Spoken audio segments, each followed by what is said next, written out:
First question is just a brief introduction. So Theresa, would you please introduce yourself, your name, your title, where you're located, and what you do? Great. Hi, everyone. My name is Theresa Bautista. I teach here at the University of Kentucky in the Department of Theater and Dance. So I'm a part-time instructor of dance. And I am from Louisville, Kentucky. So I commute into Lexington to teach on the days that I'm there on campus, but not, of course, right now during the pandemic, but normally I would commute in. And I've been teaching here at the university for 5 years now. And when I'm not teaching at the university, I call myself a freelance dancer, choreographer, and dance educator. So I also teach, I'm on faculty at the Louisville Ballet School currently.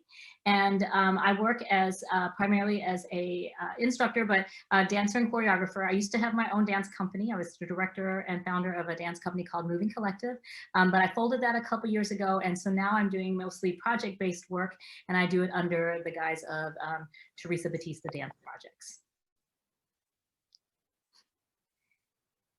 That is incredible. I'm speechless. So just how amazing. That is so great. Okay, so first, one of our 9 remaining questions is, as a child, what was your dream job? So, you know, it's kind of hard to remember back because I have been dancing, but I didn't actually think that I was going to dance as a career. My whole family is in the medical field. Both my parents were doctors, my aunts were nurses and stuff like that. So I really thought that's what I was going to do. Now, I don't know that I would say that it was necessarily my dream job. I think because that's what my family was involved with, it just seemed like the natural thing to do. So I honestly thought that I was going to be a doctor. And when I thought about being a doctor, I thought about going into like something really exciting like neurosurgery. But in the end, that's not what I did. But I will say that I went to Indiana University, and I know this is probably a little bit the next question, but I actually have my degree in biology because up until my junior year in college, that was my track and that was my path.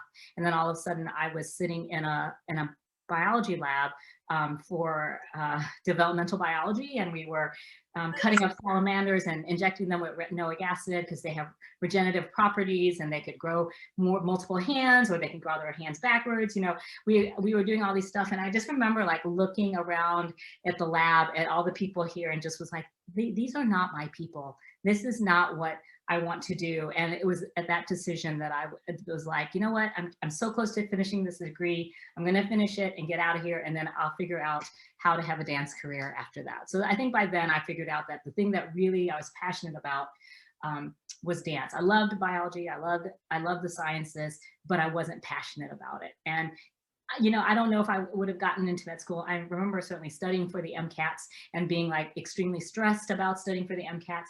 And I just remember thinking that if I got into med school, I think just my drive and personality, I think I would be a good doctor, but I wouldn't love it. And I think there are other people who really love that and want to be that I don't need to be taking someone's spot who's going to be a great doctor. I need to do what I want to do, which was to dance. That's so wonderful. I love that. Especially since you got so far and you realize like the whole idea of like looking around, like these are not my people. Yes, my little one agrees. She's had a moment like that too. So, okay. What is your background and educational experience? Sure. So I, as far as like, you know, how far did I get in school and college? I do have my Bachelor of Science in biology, but as far as dance, I started dancing when I was 8 years old, and I went to a very recreational school program. So basically I was taking tap, jazz, and ballet since I was 8 until I was in high school. I was also doing a lot of musical theater in my high school.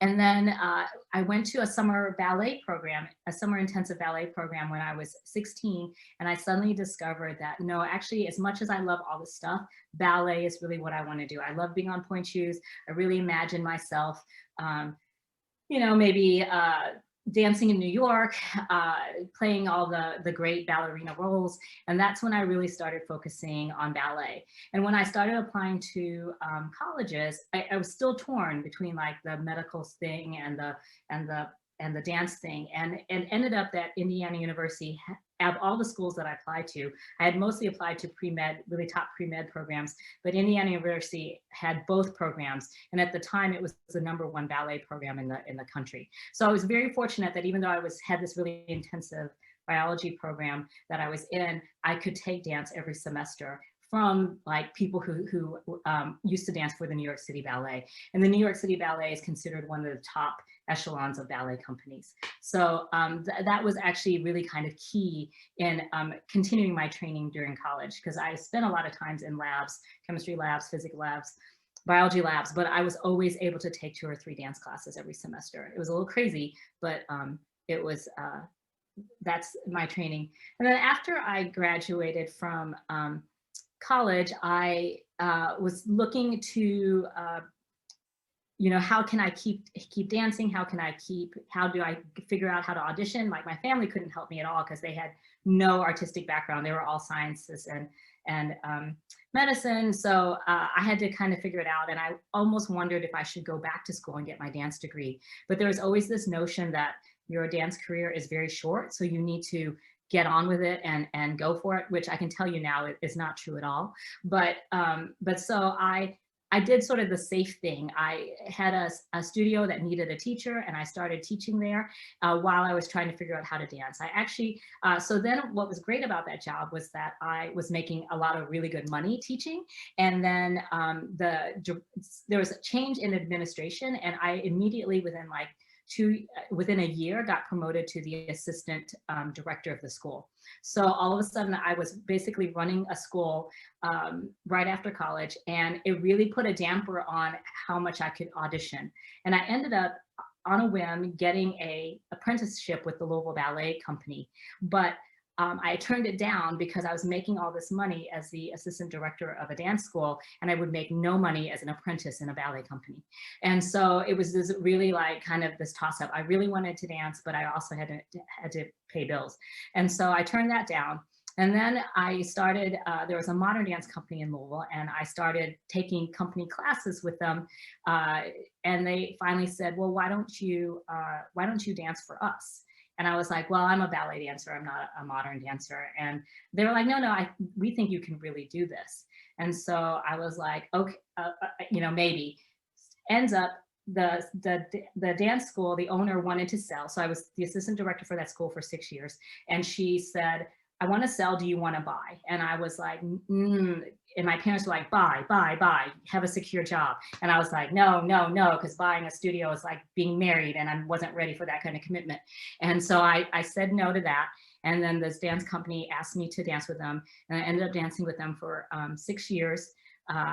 And became one of their principal dancers. And then they folded their company, and they didn't tell any of the dancers. That's another story. They didn't tell any of the dancers they were folding, but while we could tell that gigs were being canceled and things like that, I finally said, well, I'm gonna put a concert up. You know, I'm not performing anything with them. I'll put a concert up. I have lots of friends who don't dance in this company. I'll just put on a show.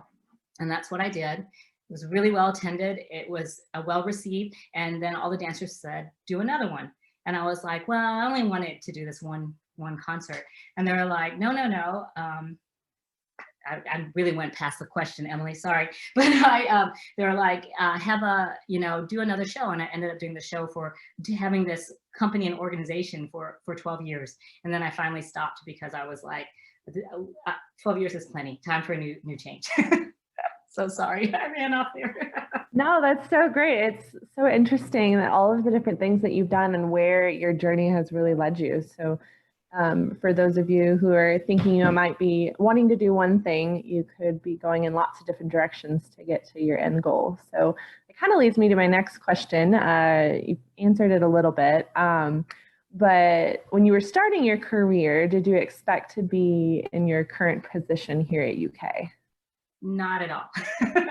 In fact, I kind of call my whole career a series of happy accidents, because there's nothing that I planned at all. But I took advantage of every opportunity that came my way. Yeah, so I never saw myself teaching at the university level. I never saw myself being a director of a dance company. I never even really saw myself as a choreographer. You know, back then I just wanted to dance and I wanted to be the dancer. I wanted to be the one on stage. I didn't want to be the person behind the scenes doing all the administrative work and stuff. But I did take advantage of every opportunity that came my way because, and I think part of me, I used to say I was very a commitment phobe, or maybe now you guys understand like the fear of missing out for the whole FOMO thing. I think I was always afraid a little bit to commit because what if something better came along? And there were always a lot of things that came along that I was like, oh, I'm so glad I didn't do that because now I have the opportunity to do this. But at the same time, I still took advantage of every opportunity I had, so that like my resume or my CV is quite diverse. I mean, some people might look at it and say that I'm not committed, but whatever I do commit to, I stick with it for many, many years. And then I think I get a little bored and I need a new challenge. And that's why I shift to something else. Every single art talk that we've had that I can remember for that question, everyone says absolutely not. That's always the answer. Wherever you are in the arts, you have no idea where you're going to end up, and that's not where you thought. So just for everyone to know, that's normal and it's okay. Okay, so next question is, what does a typical day look like for you in your position? So I think because I freelance, like I say, I teach for many and do many different things. A day is not typical. On a day that I'm teaching at the university, like today, I taught at the university, I basically teach 3 classes in a row. So ballet and then modern and then jazz. And then after that, I'm usually doing some sort of administrative paperwork or grading for those classes after that. And then if I have a project that I'm currently working on, I usually come home and I work on things to facilitate that project. So for instance, right now I have a commission to create choreography for the Youth Performing Arts School here in Louisville, Kentucky, which is similar to SCAPA in Lexington, which is the School for Creative Performing Arts. So they have a dance concert coming in February, and I've been commissioned to do set choreography. So I will be working on choreography of that. You know, prior to that, just a month ago, I was working on choreography for the University of Kentucky's dance department, and we had a parking lot concert. So I always have projects going on all the time, and every day is different. And I've actually, I'm also like planning class. Like I said, I also teach at the Louisville Ballet. So everything is different, and it's just like having a really good calendar and knowing what's coming up, and then anticipating what needs to get done for the next day or the next thing. So I actually kind of like having a semi-schedule, but it's very loose. I mean, some people really love to be blocked in and know that schedule, but for me, I think that's a little, I feel like that sucks the creativity out of my soul. I love having new projects and the flexibility, but not everybody feels secure that way, because sometimes you know, you have to be ready for different kinds of income all the time, because you have a job here, and then you might not have another job for, you know, 2 to 3 months, and then all of a sudden another gig comes in. So yeah, it's just, you just kind of have to keep track of what's going on and stick and make sure you're on top of things. Okay, awesome. So what is one piece of advice that you would give a young artist or a student from your past experiences? So most of the people that are in the LLP are usually in the creative arts, right? Most of them, yeah. I would say that believe in yourself and believe in your self-worth, because I think artists get a bad rap about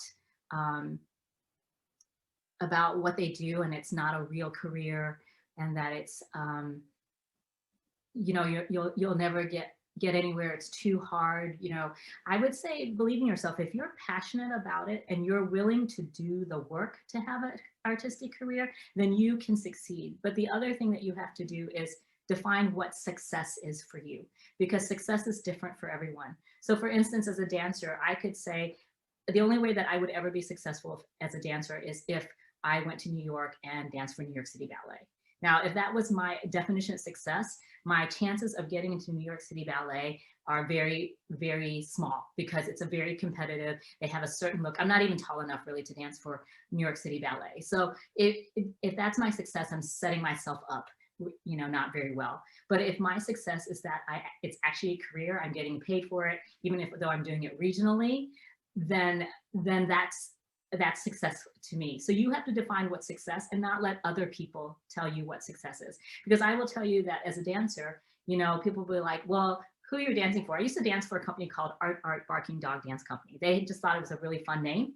And when I would say, oh, I'm dancing for this company, I would say it, they would all look at me like, well, what kind of company is that? You know, they imagine dogs, me dancing with dogs, you know? And I'd be like, no, it's a modern dance company. And then I'd have to explain what modern dance is. And I could just feel these people, you know, have this judgment because they didn't recognize this company. But the other thing that I could say is, but I'm dancing. I have a full-time contract. I'm performing, whereas I have friends who got a dance degree and they're teaching Soul Cycle right now, you know, which is totally fine. They love it, you know, but they didn't pursue it, but I was still doing what I wanted to do. So believe in your own worth and your success, and then don't let anyone undervalue how much your art is worth. So if someone says to you, oh, can you dance a gig for me? And they're like, I can pay you $50. And you're like, you know what? I have to rehearse. I have to rent a studio to practice. I have to have costumes. I have to buy music rights. $50 doesn't pay that. So you have to be willing to say, I'm sorry, as an artist, you're really undervaluing me and my craft. You need to pay me. This is what I'm worth. And then say a number that doesn't make you laugh out loud. So if you say, you want me to do a gig, that's $350. Say that. Or if you want to say, you want me to do this gig, it's $1,000 to hire me. And if they can't pay you, they can't pay you. But the moment you say, I take it for $50, the expectation is that every dancer after that should be dancing for $50. So if you say no, and you say, I can only dance for $300, $500, $1,000, then the expectation is that's what that artist is worth. And that's what everyone should be paid. The thing is, the arts are undervalued, but we as artists need to stand up for ourselves and show that we have value. We're training as much as any other profession. So don't undervalue yourself. That is wonderful advice. Okay. So what do you consider to be your most successful career move or moment? I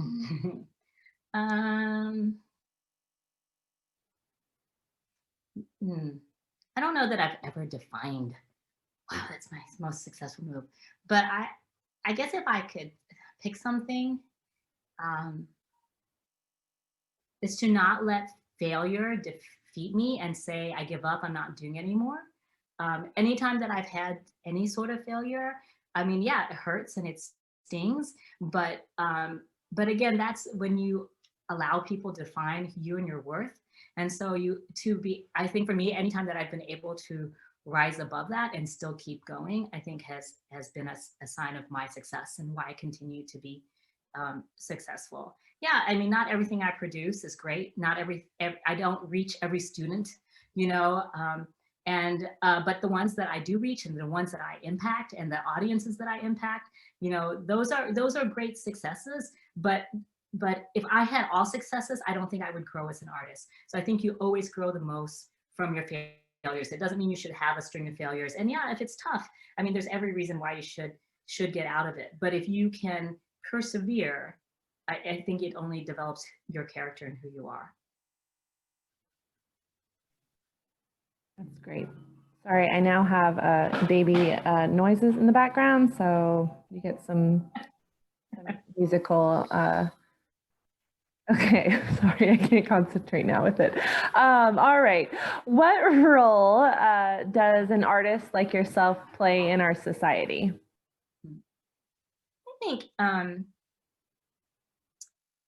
I think every artist,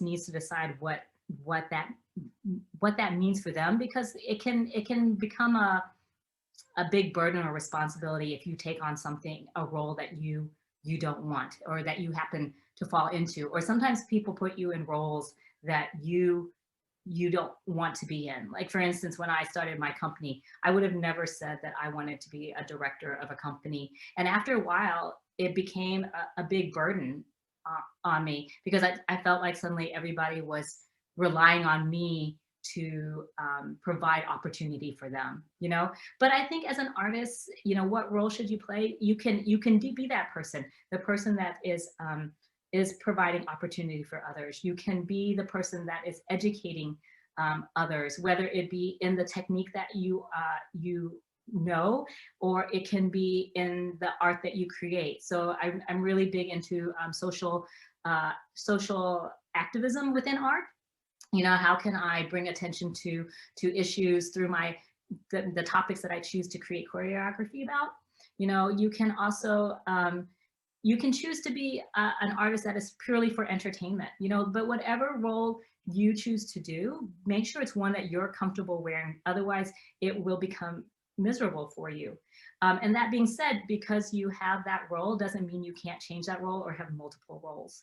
You know, I think artists have a great responsibility in sometimes telling, you know, presenting to the world reality. I think a lot of times people think of art as entertainment and a way to escape from reality. And while I think that is actually very valid, you know, I create pieces that are fun and I want just to give an audience a laugh, especially when times like now feel very heavy. But you know, there are other times too when we need to address situations, you know, in our art, and maybe maybe we're not necessarily solving problems, but we're bringing awareness to issues and saying, hey, you know, you can pretend this doesn't exist because it's not part of your world, but actually as a society, we need to be looking at this and how we can improve this. You know, just to give you an example, because I feel like I'm talking vaguely.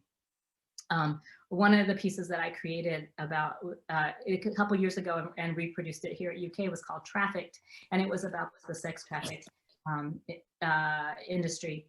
And for me, I had gone to a different performance actually, or I don't know if it was really a performance, but it was a lecture, and it was sort of called Arts and Healing in Nashville, Tennessee, and they basically allowed sex trafficked survivors to create art or become artists and able to sell their work so that they are earning an income. But just like listening to their stories and the horror of what they went through, to me, I felt like more people need to know that this is happening, and it could be even happening right next door. So I created, you know, did research and created a work that it wasn't a happy work. In fact, I think a lot of people who saw it said they just felt really depressed after seeing it, but it's a depressing situation. And I wanted people to be like, this is horrible. We need to do something about it, you know, and how can you partner with the community? So how can I present this piece and also partner with like a women's shelter, and how can we fundraise for the women's shelter? I mean, there's so many things that artists can do. It doesn't have to be just producing art, but producing art is also so great. So yeah, I don't know. There's lots of things you can do as an artist. Wonderful. Okay. What encourages or inspires you in your job? I know you talked a little bit about this, but if there's anything else you can think of. Yeah, you know, my students inspire me. I get excited when they have these aha moments, you know, and they are really like making leaps and bounds in their growth.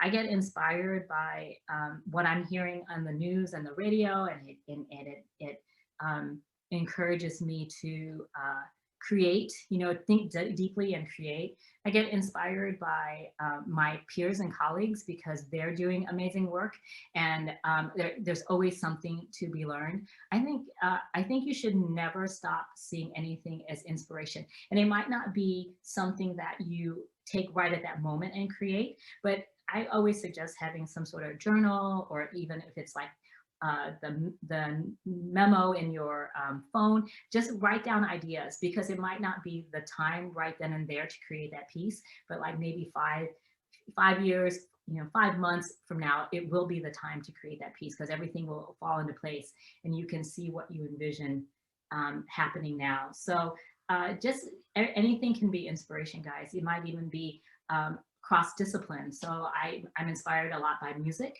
but I'm also inspired a lot by my friends who are architects, you know, and even people who are still in science. Like all of a sudden I'll be like, oh my gosh, that's so cool that you can clone. Let's make a piece about cloning and what that means, you know? So yeah. Awesome. Okay, and then our last formal question is, what would you like to do next? What are your current goals? So I would like to get back on a stage and then perform in a theater or present work in a theater once, you know, we can all gather safely in a theater. That would be a great goal. I think actually I've done a lot regionally, and I think I would love to do something more internationally. And whether that is either professional development for myself or whether that is performing in Europe, choreographing, and I just said Europe, but anywhere, you know, I just think I want to explore more what's available internationally. And again, not that I'm done with this area or I'm done with the United States. I just feel like I've kind of especially in the region, I've definitely hit all those niches, and it's a comfortable place. People know me, but I think I need to expand further. So, you know, I have been mostly in the Midwest and South and Northeast. I need to go a little bit more out west and do things, although I have done a couple of things in Colorado. But I think international is the next thing for me, trying to figure out how to do that. And I know it's doable because my friends are doing it. So I'm just like, hey, who are your connections? Network for me, please. Yeah.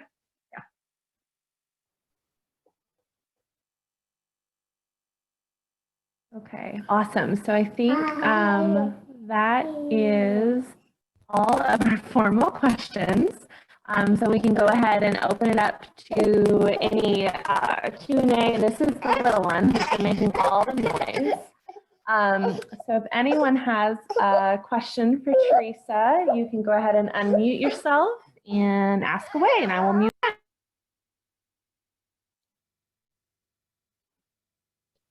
Hi, what was like one of the coolest experiences you've ever had when it comes to like choreography?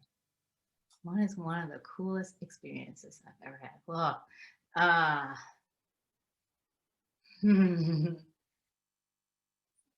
so like that, I should always be prepared for questions like that, but I'm never prepared for questions like that. Okay, so I think so. Gosh, that is a tough question. I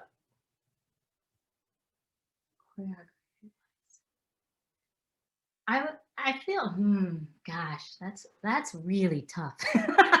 Because it makes me have to think about every experience that I have. And this is so strange. Maybe it's because like when I finish a project, like I put it away and I move on to the next project. So it's kind of, I used to cherish things a lot when I was in my early stages of my career. And now I tend to move on. But I'll just say one of the best things that I really enjoy about choreographing is when I can choreograph on people that I know really well, and I can really pull out their personalities in a piece, because I know when the audience comes to watch, they might not know who they are, but then when they actually absolutely understand what is happening in the piece and who these people are, it feels like for me, I'm like, okay, I did it, because dance can be so abstract and so intimidating for audience members, that I get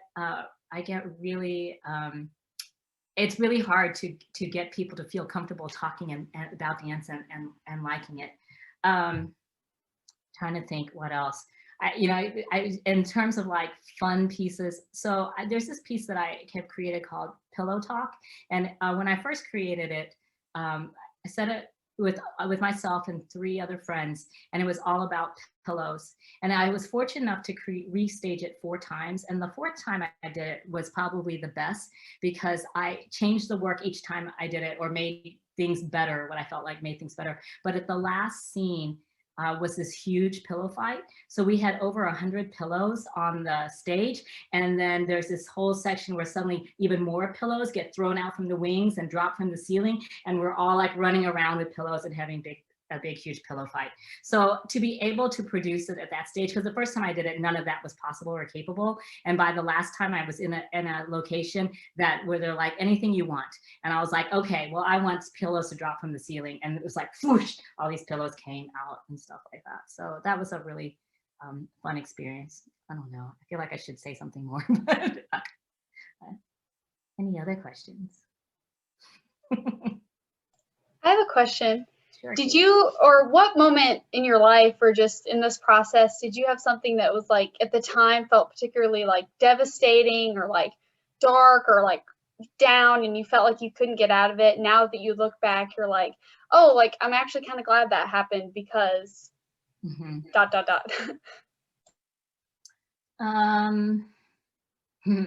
So does it have to be like career related or like personal life related? Anything.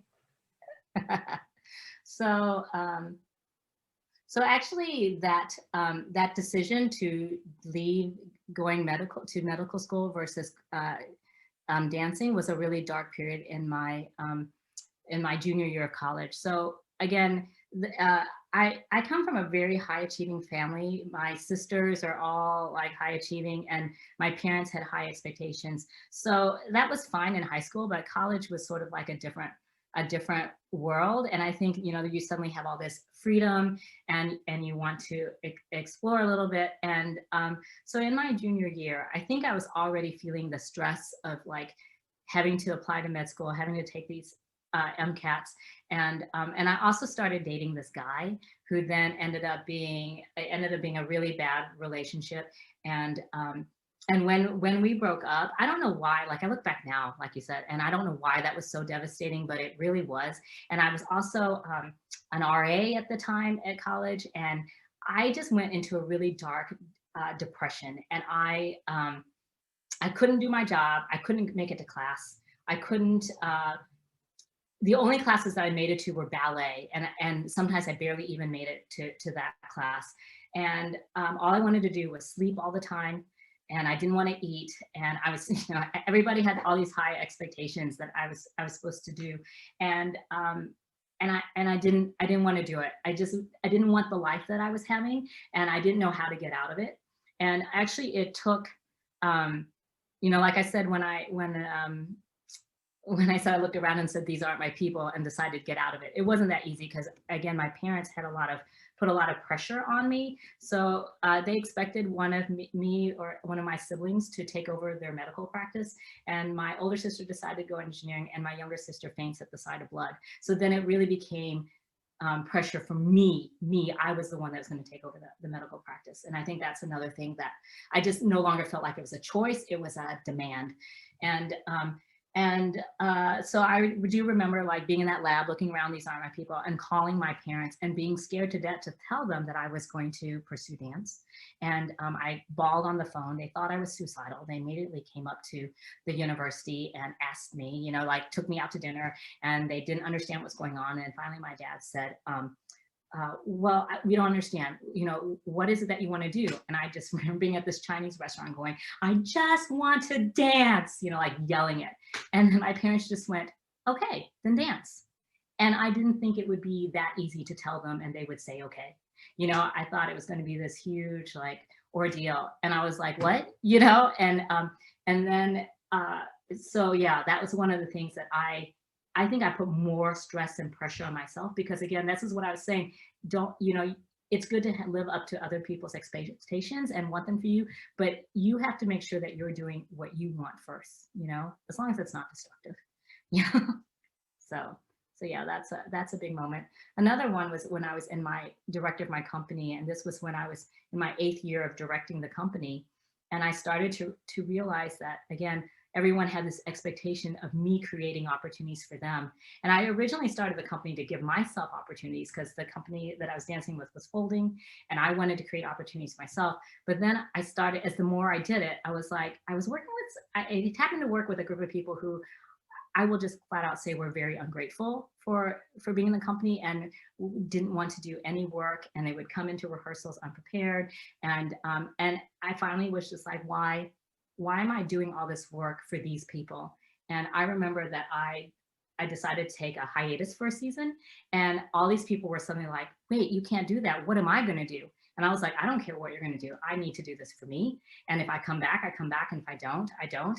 But, you know, it's like being brave enough to say what you need, because I felt like everybody else around me just kept hearing me complain. And they would always say, well, why are you still doing it? And then I'd be like, well, you know, I want to dance. And you know, these people are counting on me. And finally they were, you know, it was like, well, why am I doing this for them? I need to do something for me.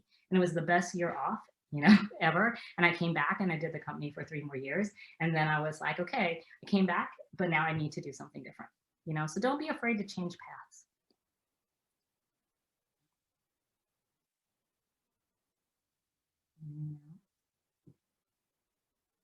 I talk a lot, sorry guys. I'm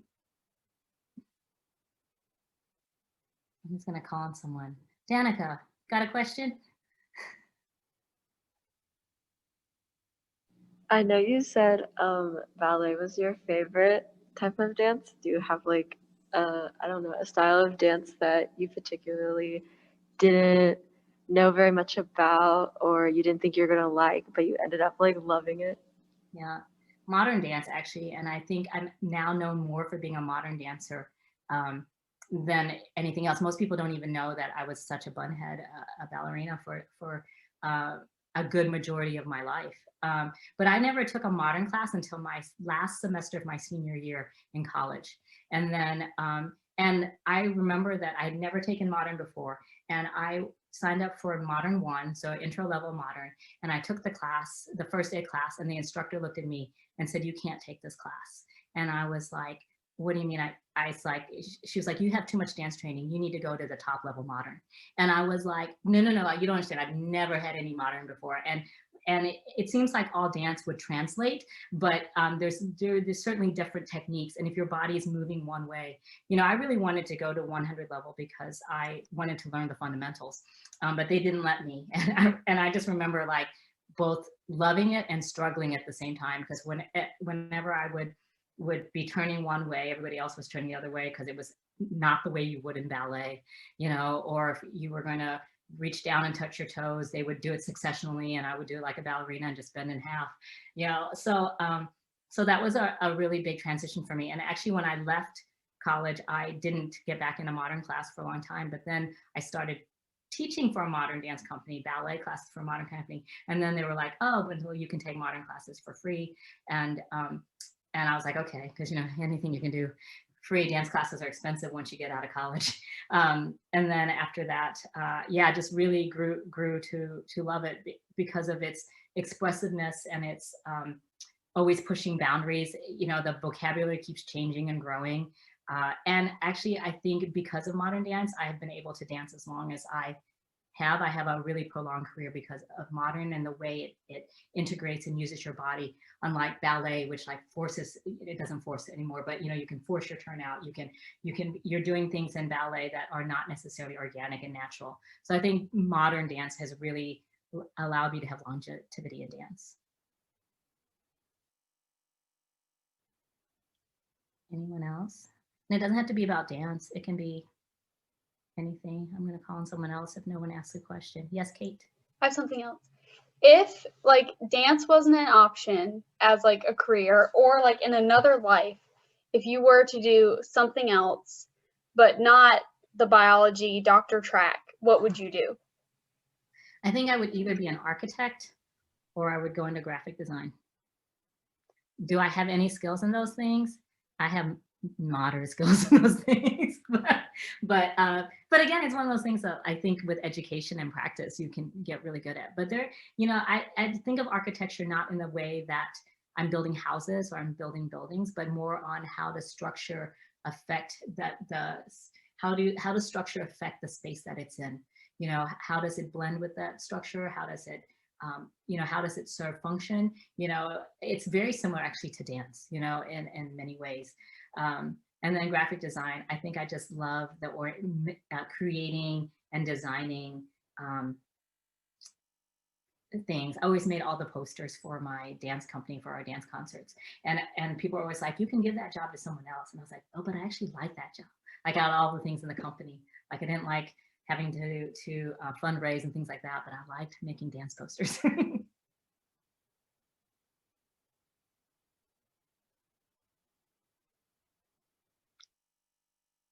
Okay, Does and anyone else have any last minute questions?